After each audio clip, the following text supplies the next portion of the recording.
All right, which one do we want to shoot first? Today we're working on an article on how to photograph shiny containers. We figured we'd shoot some behind the scenes. Maybe y'all can pick up some tips along the way. Let's dive in. There's two main challenges when photographing shiny containers. It's minimizing glare and getting accurate colors. So for this one, the Prism Sonoma, which has really been one of the most challenging containers we've released when making our product photos. Your background can change a container's color drastically.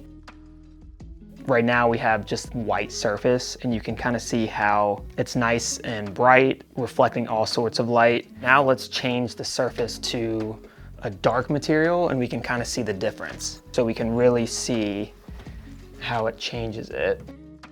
See how different that is? The black material absorbs the light.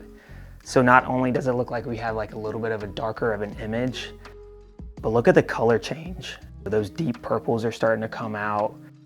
When it comes to photographing shiny and reflective objects, lighting plays a big role. Today we're actually really lucky. It's really cloudy out. It's given us this really nice diffused light. You can kind of see in the image. I wouldn't really need to do a lot here, but say you don't have a day like today and there's some things you can do. So one of them is to get a little piece of diffused material. You can kind of see my hand through it, similar to like some sheer curtains that you could hang up. And even on today, you can see how much it changes the final shot.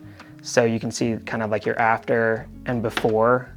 Go next to your window, you can pin up a nice white sheet, would have the same effect.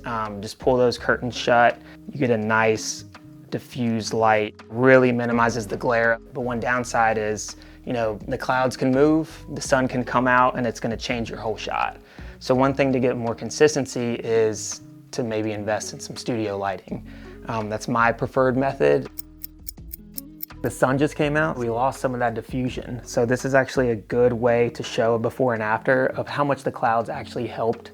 So this is where it's good to have some sort of diffusion material. And this is just direct sun coming through a window. If you pull up this diffusion material, reduces a lot of the glare that's on the container, but you can actually see, and we can pull up maybe a side by side of what it looked like just with clouds and the diffusion. So it's all about utilizing the tools you have at hand and making the most of your environment.